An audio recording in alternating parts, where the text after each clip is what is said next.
छत्तीसगढ़ के गोरेला में मां कल्याणी का पब्लिक स्कूल में सम्मान समारोह में शामिल होने आई मध्य प्रदेश की पूर्व मुख्यमंत्री और साध्वी उमा भारती ने कहा कि वर्तमान में राजनीति को मजाक बना दिया गया है। मीडिया से बातचीत के दौरान कहा कि राजनीति को मैं सेवा का अच्छा माध्यम मानती हूँ। लोगों की सहायता करना, लोगों को सहयोग करना, सत्ता की राजनीति बहुत अच्छी होती है। अगर भ्रष्टाचार ना हो, असमर्थता और असहायता की स्थिति में हमको हम्बल प्रदान करने के लिए राजनीति करनी है।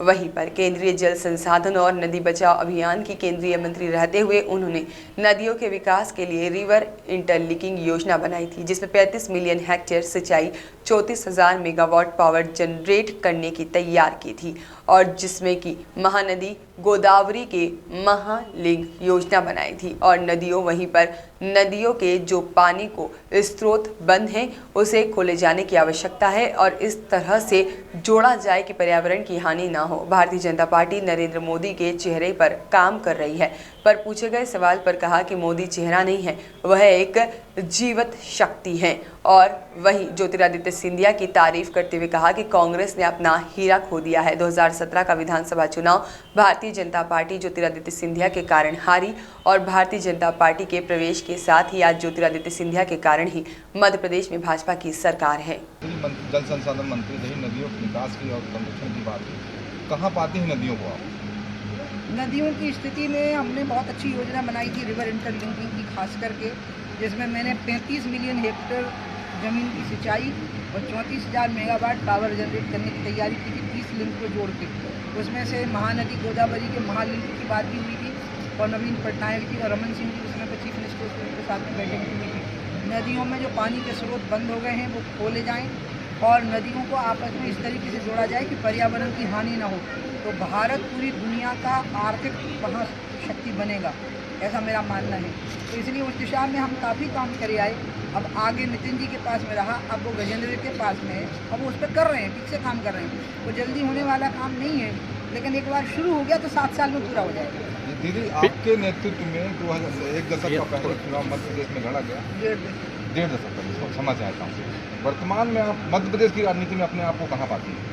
मैं तो पूरे देश की राजनीति में ही अपने आप को पाती हूँ, क्योंकि मुझे यूपी से भी चुनाव लड़ाया गया और शायद मैं बहुत उन कम नेताओं में से हूँ जो विधानसभा का चुनाव भी लड़े 2 राज्यों से और दोनों जगह चीफ मिनिस्टर कैंडिडेट रहे। मैंने ही कहा 2017 के विधानसभा चुनाव के बाद कि मुझे मुख्यमंत्री नहीं बनना, क्योंकि मुझे गंगा जी का काम करना है। इसलिए मैं तो पूरे भारत में ही भारतीय जनता पार्टी ने जिस तरह से मुझे पद दिए, मैं राष्ट्रीय उपाध्यक्ष रही युवा मोर्चे की, फिर मैं राष्ट्रीय महासचिव रही, फिर मैं राष्ट्रीय उपाध्यक्ष रही, फिर मैं केंद्र में मंत्री रही। तो इसलिए मुझे तो पार्टी ने ही इस तरह से स्थान मेरा बना करके रखा कि मैं अपने आप को मध्य प्रदेश में नहीं पूरे देश की राजनीति में जहां पार्टी उपयोग करना चाहे कर सकती है। यदि ये भारतीय जनता पार्टी वर्तमान में मोदी को आगे चल के देख रही है, आगे मुखौटा लेके चल रही मोदी का, इसको किस तरह देती है? मोदी मुखौटा नहीं है, एक जीवंत शक्ति है, भारत की राष्ट्र की प्राण शक्ति है, पूरे देश की जनताओं की आकांक्षाओं का वो मूर्तिमंत रूप है और ऐसा दुर्लभ व्यक्ति हमने तो नहीं देखा। हमने किताबों में ज़रूर पढ़ा है कि ऐसे लोग हुआ करते थे, लेकिन मैंने जब उनको देखा है, मैं उनको तब से, उन्होंने खुद बताया, मैंने तो कभी ये बात खोली नहीं थी कि जब मैं 12 साल की थी तब से वो मुझे जानते हैं और मुझसे अत्यधिक स्नेह रखते हैं। और जब मैं कैबिनेट मिनिस्टर रही उनके साथ 5 साल, तो हफ्ते में 3 घंटे तो उनके साथ में बैठी ही हूँ बुधवार को। मैं आपको बताऊँ, मुझे लगता है कि मोदी जी को सामर्थ्य और बुद्धि ये तो परमात्मा ने प्रदान की, लेकिन उसको संभालने की कला के लिए उनने बहुत कड़ी मशक्क़त की है और वो जैसे हैं, अगर वो वैसे नहीं होंगे तो ये देश भी वैसा नहीं हो पाएगा फिर जैसा कि वो बनाना चाहते हैं। इसलिए मैं मोदी की बड़ी भारी प्रशंसक हूँ, सामान्य प्रशंसक नहीं। यदि ज्योतिरादित्य हीरा है तो शिवराज सिंह कौन से नग है? अरे तो शिवराज सिंह है, ज्योतिरादित्य वो मैं तो इसलिए बोली थी कि कांग्रेस ने अपना हीरा गंवा दिया, क्योंकि लोग बोलते हैं ना कि कांग्रेस का भविष्य क्या है, तो उनके पास में एक ही नेता था ना जो जवान था, चुनाव प्रचार कर रहा था, मेहनत कर रहा था, उसी की वजह से हम हार गए थे। पिछला चुनाव जो हम हारे, मध्य प्रदेश में हम हारे हैं विधानसभा का चुनाव 2018 का, वो हम ज्योतिरादित्य के कारण हारे और हमारी सरकार भी उसी के कारण बनी, इसलिए मैं उसको हीरा कह रही थी। आप दूसरे के साथ तुलना मत करो। अगले बार अभी जो आपका आम चुनाव होगा मध्य प्रदेश में, उसमें क्या नीति रहेगी? क्योंकि अगले बार कोई आपके पास अलग से या कांग्रेस से फिर से किसी ज्योतिरादित्य सिंधिया को लाने का प्रोग्राम है? जरूरत नहीं है ना, क्योंकि कांग्रेस का सुपड़ा ही साफ हो गया। मतलब हालत ये हो गई है कि मुझे लगता भी नहीं कि कांग्रेस 15-20 विधानसभा की सीटें भी जीत पाएगी। सारे तो उपचुनाव हार रहे हैं, वो स्थितियाँ बहुत विकट हो गई हैं। कांग्रेस की बहुत दयनीय स्थिति हो गई है। आपने स्वयं प्रधानमंत्री जी के मुंह से सुना होगा कि लोकतंत्र में विपक्ष का मजबूत होना बहुत ज़रूरी है और विपक्ष मजबूत होना चाहिए, विचारों से, सिद्धांतों से, तर्क से लड़ाई में माहिर होना चाहिए। तो इसलिए इस दृष्टि से हमें उनको नीची नज़र से नहीं देखते, उनका अपमान उपहास नहीं करना चाहिए। राहुल गांधी जिस तरह से पद यात्रा कर रहे हैं उससे कितना बल मिलेगा विपक्ष को? ये तो विपक्ष को ही आकलन करना पड़ेगा और मीडिया से अच्छा आकलन इसका कोई कर नहीं सकता। बाकी लोकतंत्र है, लोकतंत्र में हर एक को अपने एक कार्यक्रम पर चलने का पूरा अधिकार है। हम उसकी निंदा नहीं कर सकते, मैं उनकी हंसी नहीं उड़ा सकती राहुल गांधी। लव जिहाद को लेकर जिस तरह से हत्याएं हो रही है, किस तरह देखती हैं आप? क्या उसमें राष्ट्रीय स्तर पर कानून बनने की जरूरत है? इसमें सबसे बड़ी बात यह है कि लड़कियां बहुत सतर्क रहें, लड़के भी बहुत सतर्क रहें। कानून बन भी जाएगा, जैसे शारदा एक्ट कब बन गया, लेकिन बाल विवाह लगभग अभी तक राजस्थान में और कुछ राज्यों में हो जाते हैं। इसमें तो सतर्कता ज़्यादा ज़रूरी है। बाकी कानून तो हैं और उन कानूनों का उपयोग भी होता है। जैसे उत्तर प्रदेश में ठीक से कानून का उपयोग होता है, मध्य प्रदेश में भी होता है। बस ये है कि इसमें सब लोग कानून के प्रति सजग रहें और पढ़े लिखे लड़के लड़कियां हैं, संभल करके रहें, सतर्क रहें। माता पिता भी उनको सतर्क करके रखें इन बातों को लेकर के। कानून तो है और कानून सशक्त तरीके से लागू होना चाहिए, सब जगह पर लागू होना चाहिए।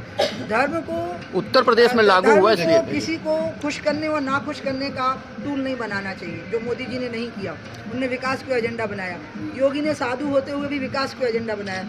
मेरे नेतृत्व में जब यहाँ मध्य प्रदेश में चुनाव हुआ तो मैंने भी विकास को ही एजेंडा बनाया।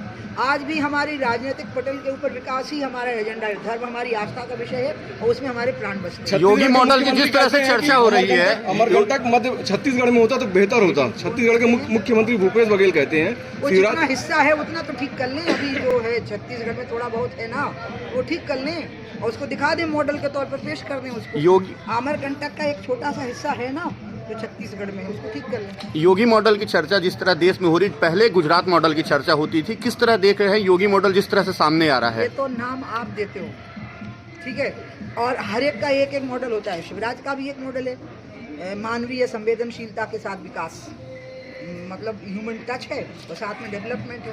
तो हर एक का एक मॉडल होता है। शिवराज का भी एक मॉडल है, योगी जी का मॉडल है कठोर राजदंड का उपयोग करना, क्योंकि वहाँ की आवश्यकता है। एक की कॉपी दूसरी जगह नहीं हो पाएगी। यूपी का लॉ एंड ऑर्डर बहुत खराब था, मध्य प्रदेश पिछड़ा राज्य था, तो सबके अलग अलग कमियां हैं। उन कमियों को जो दूर करेगा वो अपना मॉडल कायम करेगा उसमें। देश की राजनीति में आम आदमी पार्टी आगे आ रही है, तीसरी शक्ति के रूप में उभर रही है, क्या देखती है? उनको अपना पिंड बड़ा करना पड़ेगा।